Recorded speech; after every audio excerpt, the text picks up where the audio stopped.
Bueno, hola, soy Martina y vengo a presentar este congreso, la obra de Auschwitz y después de Charlotte Delbo, eh, para recoger una reflexión acerca de cómo cataliza toda la experiencia concentracionaria a través del cuerpo. Esta lectura se va a basar en dos dimensiones de la trilogía, de las tres novelas.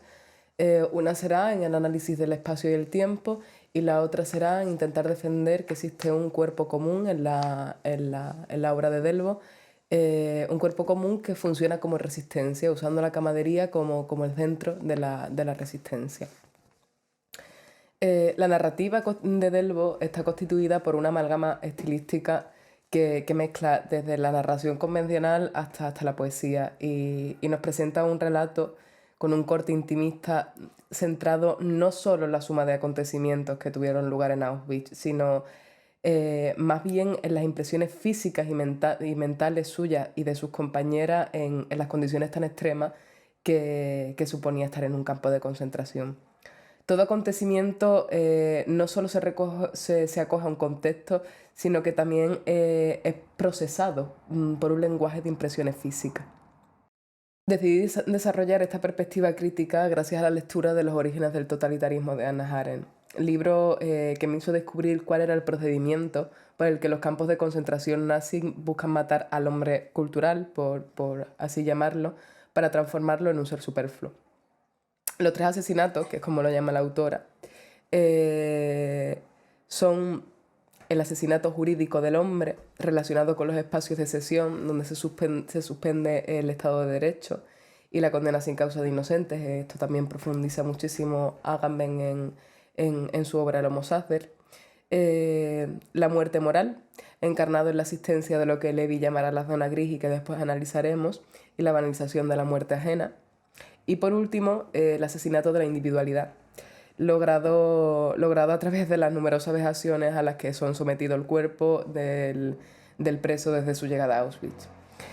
Me di cuenta de que estas tres muertes, que estaban muy bien representadas en relatos como los de Levi, tenían cierto matiz de diferencia en las experiencias de Delbo. O sea, el autor italiano remarcaba en su obra La tregua la dificultad de diferenciar entre víctimas y verdugos y aseguraba que entre cada uno había en realidad numerosas barreras que hacían imposible consolidar un nosotros oprimido frente a ellos opresores, ¿no? Y lo describe así, leo literalmente. Se ingresaba creyendo, por lo menos, en la solidaridad de los compañeros en desventura, pero estos, a quienes se consideraba aliados, salvo en casos excepcionales, no eran solidarios. Se encontraba uno con incontables mónadas selladas y entre ellas una lucha desesperada, oculta y continua. Fin de la cita.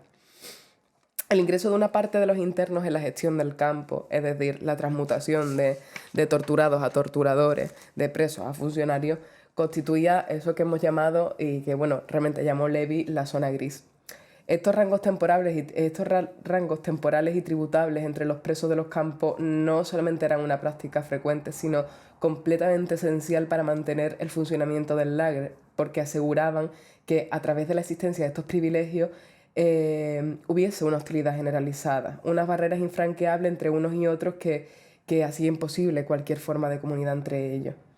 En este contexto de hostilidad, donde las condiciones de vida son extremas, se propicia la muerte del hombre y la llegada del hombre superfluo. En la trilogía de Auschwitz encontramos muchos ejemplos de los cuerpos que han sucumbido a este estado de muerte viva, ¿no? Reducida a los impulsos biológicos más básicos, como es el famoso caso del musulmán. Por el contrario, la experiencia de Delbo es radicalmente distinta. Esta distinción tiene un matiz muy reseñable, que son dos. Uno es la posibilidad de comunicación de Delbo con sus compañeras, porque todas eran de habla francesa, incluso en el bloque donde estaban eran todas francesas. Y además porque mientras Delbo era una presa política, Levi era un preso judío, y esto es un matiz bastante importante a tener en cuenta. Pero no obstante, el testimonio de Delbo se construye en base a una memoria colectiva que hace indisociable su experiencia de las de sus camaradas, porque ella es consciente que sin su ayuda y sin su solidaridad no habrían sobrevivido, pero ni ellas ni ninguna, ¿no? Y en esta colectividad esta colectividad funciona como una resistencia frente a la muerte moral y de la individualidad antes introducidas, ¿no? Porque pese a las condiciones extremas a las que también son sometidas, sobrevive en cada una de ellas un resquicio de humanidad, que es puesto en conjunto por Delbo en lo que yo he llamado un cuerpo común, entendido este como una suma de todas estas identidades fragmentadas, mutiladas, ¿no? Para crear una sola en la que todas se involucren para mantener con vida. En lo que prosigue y como continuaremos una vez adentrándonos en el objeto cultural, vamos a analizar la representación del cuerpo en el espacio y el tiempo, como he explicado antes, para culminar con la solidaridad como gesto de resistencia, ¿no? Por último, señalar, antes de adentrarnos en la trilogía, que las diferencias aquí expuestas entre Levi y Delbo no tienen intención de subordinar la veracidad de un testimonio a otro, sino más bien de asumir la existencia de una diferencia, ¿no? Y porque desde mi punto de vista y leyendo a todos estos autores me he dado cuenta de que existen divergencias muy significativas entre los testimonios masculinos y femeninos, y aunque no creo que se deba crear una experiencia diferenciadas por género, sí es cierto que se han canonizado solamente a los autores masculinos. Y creo que es menester reivindicar una mayor presencia de testimonios femeninos en el estudio del Holocausto y valorar sobre todo estas diferencias debidamente como parte de la literatura de la Shoah y no como elementos singulares aislados de la experiencia común que fue la experiencia concentracionaria. Bueno, una vez adentrándonos en el objeto cultural, hay que decir que desde el inicio de la novela y que después durará, pues desde el primer capítulo de la primera novela y que después se extenderá a toda la trilogía, Delbo nos adelanta que existe un único tiempo ininterrumpido, que es la experiencia del campo. Y este tiempo ininterrumpido es el tiempo de la muerte, ¿no? Que está marcado por las impresiones de un cuerpo que poco a poco sucumbe, inmerso en este espacio hostil, que es un espacio que se atraviesa como una gran amenaza. Y esto nos lleva a la pregunta de cómo contar la experiencia del hombre sujeto a este espacio hostil, ¿no? A este tiempo desposeído de cualquier tiempo anterior o futuro. Delbo parece recoger su experiencia, su memoria de este lugar en una memoria física, sensitiva de los acontecimientos. Abandona todo intento de analizar y ordenar su experiencia por la dificultad que supone representar la experiencia concentracionaria, haciendo que también renuncie a la construcción de un relato desde un espacio-tiempo convencional. El tiempo en Auschwitz es percibido como un tiempo inmóvil, inexistente, repetitivo, que no se deja ordenar, que se solapa en la memoria como un único día, ¿no? Un día que dura toda una eternidad, como escribe Delbo.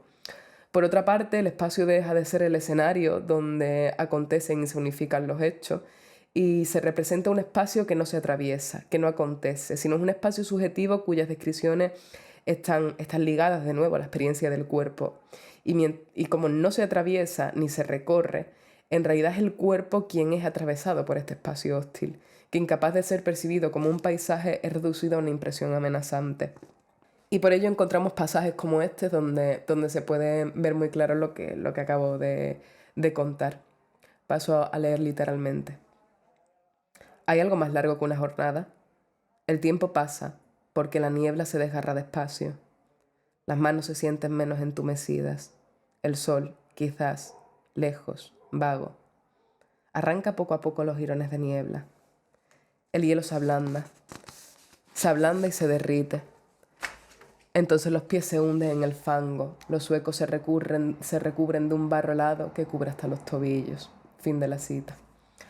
La sensación de atemporalidad viene aquí sugerida por dos cosas. La primera, que se repite a lo largo de casi toda la trilogía y por lo menos de las dos primeras obras, es el empleo continuo del presente. El uso de un presente continuado que no da cabida ni a un antes ni a un después, sino que suspende el paso del tiempo en las impresiones inmediatas que encierra el cuerpo en un instante que parece no acabar nunca. La segunda, por otro lado, es que la representación del tiempo queda aquí indiferenciada de la representación del espacio, es decir, Si os fijáis, son los pies resbalando en la nieve o hundidos en el fango helado lo que anuncia el principio o el fin de la jornada. La falta de una temporalidad ordenada, tanto en el mismo día como en el conjunto de los días en Auschwitz, queda reemplazada por los signos del cuerpo que lentamente se van desmoronando, ¿no?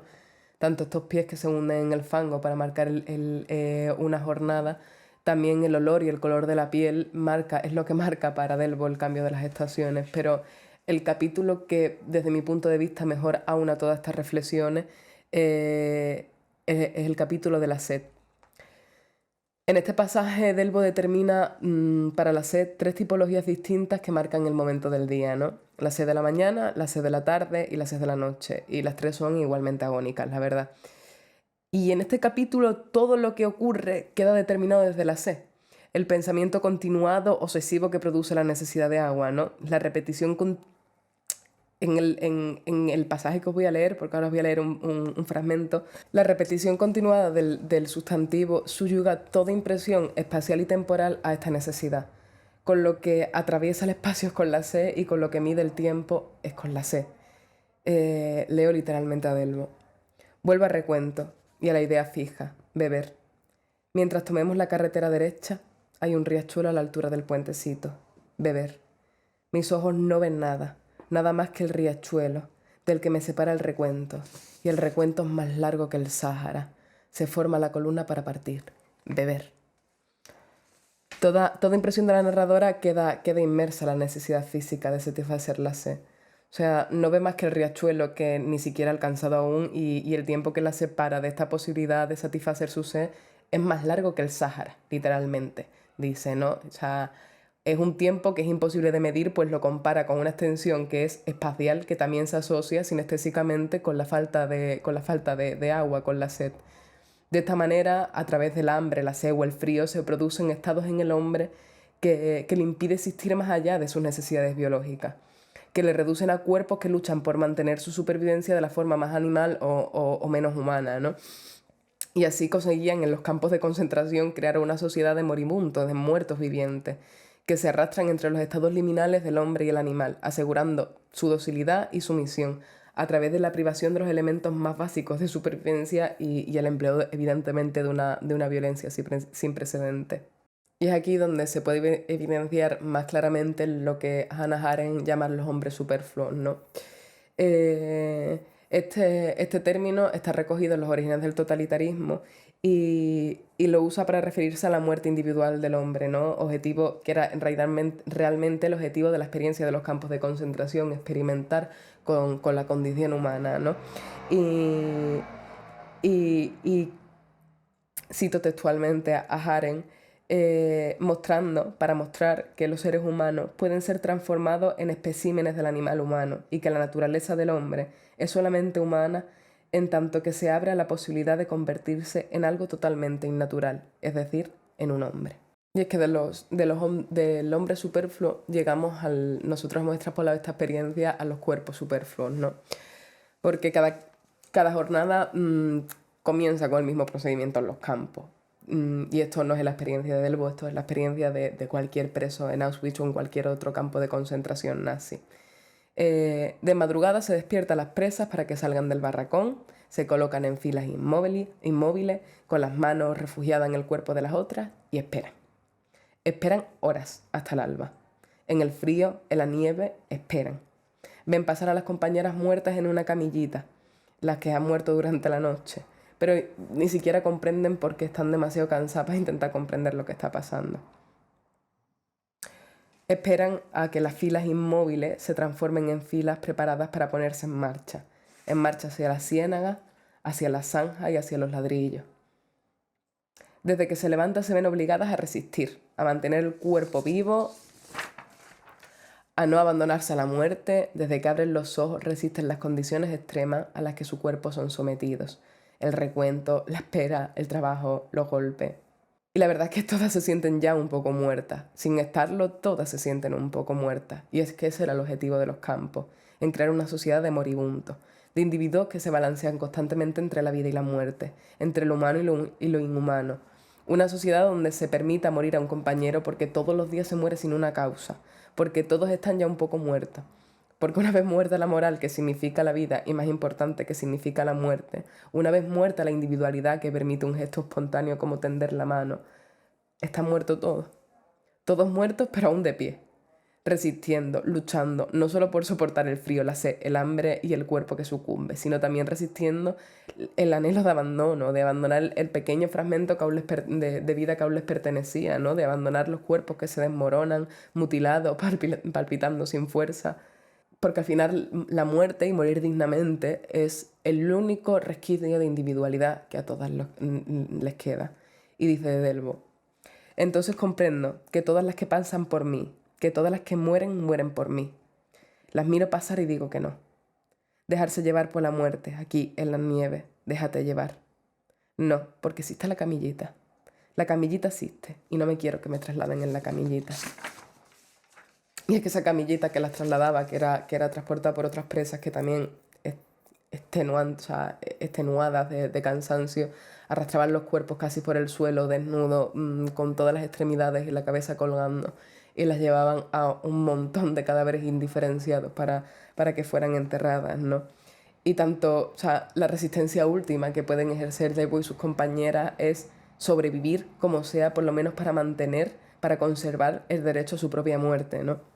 El derecho al menos a la dignidad de tu propia muerte. Y una manera de resistir con estos cuerpos fragmentados, con estos cuerpos mutilados, era a través precisamente del cuerpo común que se creaba con la solidaridad de todas las compañeras y las ayudas que se prestaban entre ellas. Porque es que nadie era uno por sí mismo. O sea, la muerte de la individualidad producida por las condiciones infrahumanas de los campos y la violencia ejercida sobre los internos aseguraban no solo el aniquilamiento lento de los cuerpos, sino también la muerte de un recuerdo previo a Auschwitz, cuando habían sido moral, jurídica e individualmente una persona.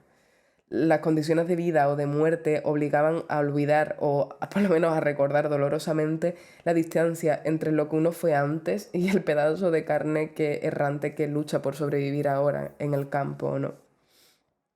Y lucha también por mantener al menos un cuerpo con vida bajo la esperanza de que el resto por lo menos vuelva algún día, ¿no? Mientras la soledad y el alimento entre individuos era una premisa necesaria para la dominación total en los campos, asegurando sujetos desposeídos de sí mismos, la memoria colectiva de Delbo lo que nos muestra es cierta posibilidad de resistencia cara en la muerte total del sujeto a través de la presencia casi imposible y muy complicada de la camaradería.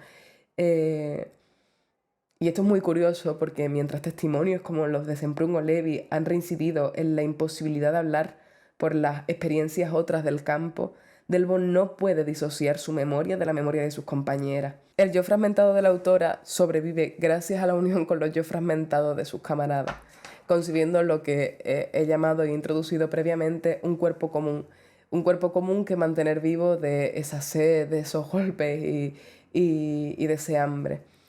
Este vínculo orgánico es contemplado por Delbo como la sujeción que las mantuvo unidas a una identidad previa a Auschwitz y que salvaguardaban la esperanza de un yo posterior, un yo que saliese de los campos. De hecho, esto cambiaba radicalmente cuando se encontraban solas. Leo un fragmento de su testimonio. Me quedo sola en el fondo de la zanja y caigo presa de la desesperación. La presencia de las otras, sus palabras, hacía posible el regreso. Se van y tengo miedo. No creo en el regreso cuando estoy sola. Con ellas, que parecen creer en él con tanto ahínco, yo también creo. En cuanto me abandonan tengo miedo. Todas dejamos de creer en el regreso cuando estamos solas. Dice literalmente Delbo, sus palabras hacen posible el regreso. Y es que la posibilidad de comunicar, de hablar, es presentada no solamente como el mejor medio de evasión, sino como la manera de defender los residuos identitarios de los que tratan de desposeerlas, ¿no? Al hablar de quiénes eran, de sus vidas, obligan que haya cierta continuidad de su existencia en el tiempo anterior a Auschwitz, manteniendo un pedazo de su realidad en los relatos que recibían y que compartían con las otras. Recordar les permitía salvaguardar partes de su identidad en las demás. Cada una vivía en las demás, igual que cada una moría con las otras, ¿no? El terror a la pérdida de uno mismo se mitiga al pertenecer a una comunidad de sufrientes. Y así como las líneas divisorias entre los vivos y los muertos se difuminan, también se difumina la división entre el yo y el otro. Y es en este proceso donde la posesión de una voz única por parte del sujeto se desorganiza y da un lugar a una amalgama de voces, a la diversidad genérica que tiene Delbo, que recoge todos esos yo fragmentados en una misma unidad orgánica. Cabrera dice así con respecto a la memoria y el trauma, ¿no? El significado último de la identidad individual o colectiva, su sentido de mismidad en el tiempo y el espacio, se apoya en lo que se recuerda, y lo que se recuerda es definido a su vez por una identidad asumida. Estos son procesos complejos, ya que ni la memoria ni la identidad son hechos naturales, sino procesos sociales y construcciones políticas. Fin de la cita. Así como recordar y hablar entre ellas era su forma de defenderse de una desposesión de su individualidad, de su identidad, cuando Delbo decide escribir sus memorias, no puede concebir el recuerdo de su identidad en Auschwitz sin incluir en sí misma a cada una de sus compañeras. Todas estas individualidades aniquiladas, fragmentadas, destinadas a ser un cuerpo superfluo, la versión del hombre más cercana a la bestia, resisten gracias a la creación de una identidad común que sostienen los fragmentos de cada uno en un mosaico identitario. Delbo se esfuerza en representar la experiencia de Auschwitz más allá de los horrores a los que fueron sometidas, y lo hace porque en estos gestos desinteresados de mantenerse mutuamente con vida, evidencia que incluso en las circunstancias más extremas fueron capaces de salvaguardar cierta condición de humanidad, permitiendo que no muriera del todo, permitiendo conservar la fuerza necesaria para creer en un regreso. Y es que Hannah Arendt esto en sí mismo lo considera como un gesto de resistencia. Cualquier neutralidad y, desde luego, cualquier amistad espontáneamente otorgada es, desde el punto de vista de la dominación totalitaria, simplemente tan peligrosa como la hostilidad declarada, precisamente porque la espontaneidad como tal, con su imprevisibilidad, constituye el mayor de los obstáculos de la dominación total del hombre. De esta manera, las memorias de Delbo sustituyen un yo narrativo por un nosotros, diluyendo su identidad en las de sus camaradas, cuya única defensa ante la muerte parcial y total fue la camaradería, la solidaridad como una herramienta de resistencia. Bueno, con esto acaba mi conferencia. Hay que decir que dentro de todo lo que es este estudio,